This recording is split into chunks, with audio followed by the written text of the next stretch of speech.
এই সব তোর জন্য ইবলিস, তোর কারণেই আমরা এখানে। আল্লাহ তোমাদের সত্য ওয়াদা দিয়েছিলেন, আর আমি মিথ্যা ওয়াদা দিয়েছিলাম। আমার তো তোমাদের উপর কোনো কর্তৃত্ব ছিল না, আমি শুধু তোমাদের ডাক দিয়েছিলাম, আর তোমরা আমার ডাকে সাড়া দিয়েছিলে। আজ আমাকে দোষারোপ করো না, বরং নিজেদেরকেই দোষারোপ করো। হে জাহান্নামবাসী, এখন থেকে মৃত্যু নেই, তোমরাও চিরঞ্জীব। সৃষ্টির সূচনা লগ্ন থেকে আজ পর্যন্ত মানব ইতিহাসে যে বিষয়টি সবচেয়ে বেশি আলোচিত তা হলো ভালো মন্দ, পুণ্য পাপের দ্বন্দ্ব। আর এই দ্বন্দ্বের এক অদৃশ্য প্ররোচক শক্তি হল ইবলিস বা শয়তান। ইসলামী বিশ্বাস ও কোরআন হাদিসের বর্ণনা অনুসারে আল্লাহর এক বিচার দিবসে সমস্ত সৃষ্টির চূড়ান্ত হিসাব নিকাশ হবে। সেদিন যারা আল্লাহর অবাধ্য হবে এবং নিজের অহংকারে ভরে উঠবে, তাদের জন্য প্রস্তুত রয়েছে চিরন্তন শাস্তির স্থান জাহান্নাম। আর এই জাহান্নামের সবচেয়ে গভীর, সবচেয়ে ভয়াবহ স্তরে যে সত্তা অনন্তকাল ধরে শাস্তি ভোগ করছে, সে হলো সেই অভিশপ্ত ইবলিস। আদিপিতা হযরত আদম আলাইহিস সালামের সৃষ্টির পর আল্লাহ সকল ফেরেশতাকে তার প্রতি সিজদা করার নির্দেশ দেন। সবাই আদেশ পালন করে, কিন্তু ইবলিস, যে ছিল জিন জাতিভুক্ত এবং জ্ঞানে ও ইবাদতে ছিল খুবই উন্নত, সে এই আদেশ অমান্য করে। তার অহংকারে ভরা যুক্তি ছিল, আমি তার থেকে উত্তম, আপনি আমাকে আগুন থেকে সৃষ্টি করেছেন, আর তাকে ক্ষুদ্র মাটি থেকে সৃষ্টি করেছেন। আমি তার থেকে উত্তম, আপনি আমাকে আগুন থেকে সৃষ্টি করেছেন, আর তাকে সৃষ্টি করেছেন মাটি থেকে। সূরা সাদ ৭৬। এই অহংকার ও আল্লাহর সরাসরি আদেশ অমান্য করার কারণে ইবলিস চিরকালের জন্য আল্লাহর রহমত থেকে বিতাড়িত হয়।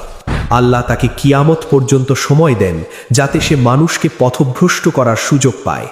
কিয়ামত পর্যন্ত ইবলিস তার সময়কে কাজে লাগায় মানুষকে পথভ্রষ্ট করার মাধ্যমে। কিন্তু বিচার দিবসের পর যখন চিরস্থায়ী জীবনের শুরু হয়, তখনই শুরু হয় ইবলিসের প্রকৃত শাস্তি। পৃথিবীর সময় গণনায় যা ১,০০০ কোটি বছর অতিক্রম করেছে, জাহান্নামের সময় সেখানে সম্পূর্ণ ভিন্ন। সেখানে সময় নিজেই এক যন্ত্রণাদায়ক অভিশাপ। ইবলিসকে জাহান্নামের সবচেয়ে গভীর, সবচেয়ে ভয়াবহ স্তর হাবিয়া বা গহ্বরে রাখা হয়েছে। দুনিয়ার আগুন জাহান্নামের আগুনের তুলনায় শীতল বলে কোরআনে উল্লেখ আছে। ইবলিসের শাস্তি কেমন তা বোঝাতে গিয়ে হাদিসে একটি উদাহরণ দেওয়া হয়েছে। জাহান্নামের যে ব্যক্তির শাস্তি সবচেয়ে কম, তাকে ২টি আগুনের জুতো পরানো হবে। সেই জুতোর তাপে তার মস্তিষ্ক ফুটতে থাকবে যেমন পানির পাত্র ফুটতে থাকে। এবার কল্পনা করুন, ইবলিস সেই আগুনের একেবারে কেন্দ্রস্থলে। তার শরীরকে বিশালাকার করা হয়েছে যাতে সে আরও বেশি করে যন্ত্রণা ভোগ করতে পারে। ১,০০০ কোটি বছর ধরে তার দেহ পুড়ে পুড়ে কালো কয়লায় পরিণত হয়েছে। তার চামড়া প্রতি মুহূর্তে পুড়ে ছাই হয়ে যায় এবং তাৎক্ষণিকভাবে নতুন চামড়া গজায়, যাতে যন্ত্রণা অব্যাহত থাকে। তার চোখের পাপড়ি, নাক, কান সব পুড়ে গেছে। চোখের কোটর থেকে গুলিত লাভার মতো পদার্থ বের হয়, যা তার গালের মাংস পুড়িয়ে দেয়। তাকে একটি বিশেষ আগুনের সিন্দুক বা কফিনে বন্দি রাখা হয়েছে। এই সিন্দুকটি মহাবিশ্বের যে কোনো ব্ল্যাক হোলের চেয়েও ঘন ও ভারী। এর ভেতর নড়াচড়ার কোনো জায়গা নেই। সে ডানে বায়ে ফিরতে গেলে আগুনের দেয়াল আর কাঁটার দেয়ালে আঘাত পায়। এই একাকিত্বই তার অহংকার ভাঙার জন্য যথেষ্ট। দুনিয়াতে সে লক্ষ কোটি অনুসারী নিয়ে চলাফেরা করত, আজ সে সম্পূর্ণ নিঃসঙ্গ। তার নিঃশ্বাসের শব্দ শুধু সেই সিন্দুকের দেয়ালে ধাক্কা খেয়ে ফিরে আসে, যা তার উন্মাদনাকে আরও বাড়িয়ে তোলে। ক্ষুধা ও পিপাসার যন্ত্রণা তার শাস্তির আরেকটি মাত্রা। দুনিয়াতে সে মানুষকে হারাম খাবার, মদ ও সুদের লোভ দেখাত। আজ তার খাদ্য হল জাহান্নামের জাক্কুম গাছের ফল। এটি এক ধরনের কাঁটাযুক্ত বিচ্ছু আকৃতির ফল। যখন সে তা খেতে যায়, কাঁটাগুলো তার গলা, পাকস্থলী ছিন্ন ভিন্ন করে দেয়। মনে হয় যেন হাজারো সাপ একসাথে দংশন করছে।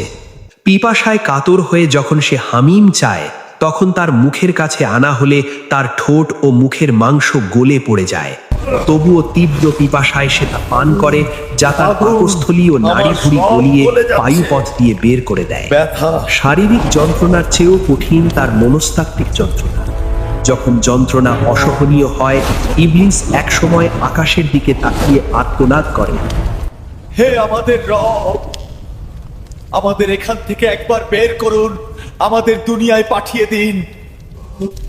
এই মার্মিক ফরিয়াদের উত্তরে আল্লাহ তাআলা বলেন, তোমরা নিপাত হও এতে এবং আমার সাথে কথা বলো না। সূরা আল মুমিনুন। এই একটি উত্তর ইবলিসের জন্য আগুনের যন্ত্রণার চেয়েও কঠিন। এটি হলো চূড়ান্ত প্রত্যাখ্যান। বুঝিয়ে দেওয়া হলো যে তার আর আল্লাহর মাঝের সম্পর্ক চিরতরে ছিন্ন হয়ে গেছে। তার ক্ষমা লাভের কোনো আশা নেই। মাঝে মধ্যে তাকে তার সিন্দুক থেকে বের করে অন্য জাহান্নামীদের সামনে আনা হয়। যারা তার প্ররোচনায় জাহান্নামে এসেছে তারা তাকে দেখা মাত্রই রেগে ফেটে পড়ে। তারা চিৎকার করে ওঠে, এই সব তোর জন্য ইবলিস, তোর কারণেই আমরা এখানে। তারা তার দিকে ছুটে আসে, তাকে কামড়ায়, তার মাংস ছিঁড়ে ফেলতে চায়। দুনিয়াতে যারা তাকে নেতা মানত, আজ তারা তাকে কুকুরের মতো পিটুনি দেয়। ইবলিস তখন ফেরেশতাদের কাছে কান্নাকাটি করে আবার আগুনের সিন্ধুকে ফিরতে চায়। জাহান্নামীদের জন্য সবচেয়ে বড় আতঙ্কের বিষয় হলো মৃত্যুর মৃত্যু। একদিন জাহান্নাম ও জান্নাতের মাঝখানে একটি প্রাণী, মৃত্যুর প্রতীক, উপস্থিত করা হবে এবং তাকে জবেহ করা হবে। তারপর ঘোষণা করা হবে, হে জান্নাতবাসী, এখন থেকে মৃত্যু নেই, তোমরা চিরজীব। হে জাহান্নামবাসী, এখন থেকে মৃত্যু নেই, তোমরাও চিরঞ্জীব। সহিহ বুখারী। এই ঘোষণা শোনার পর ইবলিসের মাঝে এক প্রচণ্ড হতাশা ও উন্মাদনা কাজ করে। সে বুঝতে পারে তার এই যন্ত্রণার কোনো শেষ নেই। 1000 কোটি বছর পর ইবলিসকে তার অনুসারীদের উদ্দেশ্যে শেষ ভাষণ দেওয়ার সুযোগ দেওয়া হয়। সে তার বিকৃত গলায় বলে, তোমাদের সত্য ওয়াদা দিয়েছিলেন আর আমি মিথ্যা ওয়াদা দিয়েছিলাম। আমার তো তোমাদের উপর কোনো কর্তৃত্ব ছিল না, আমি শুধু তোমাদের ডাক দিয়েছিলাম আর তোমরা আমার ডাকে সাড়া দিয়েছিলে। আজ আমাকে দোষারোপ করো না, বরং নিজেদেরকেই দোষারোপ করো। এই কথা শুনে জাহান্নামীদের শেষ আশার টুলোটুকুও নিভে যায়। তারা বুঝতে পারে ইবলিস তাদের কোনো সাহায্য করতে পারবে না। এই মার্মিক বর্ণনা শুধু ভয় দেখানোর জন্য নয়, বরং আমাদের জন্য এক চরম সতর্কবার্তা। শয়তান আজও আমাদের কানে কানে ফিসফিস করে, আরেকটু সময় আছে, এখন ইবাদত করো না, পরে করবে। এখন হালাল হারামের তোয়াক্কা করো না, জীবন উপভোগ করো। কিন্তু যে শয়তান 1000 কোটি বছর পরও নিজের দায় অস্বীকার করে, তার কথায় আমরা কেন আমাদের অনন্ত জীবনের পথ ভুল করব? সে চায় না একা পুড়তে, সে চায় যেন তাকে লক্ষ কোটি মানুষ সঙ্গী দেয়। সে চায় তার সঙ্গীদের সংখ্যা বাড়ুক। এখনো সময় আছে ফিরে আসার, এখনো আল্লাহর দয়ার দরজা খোলা।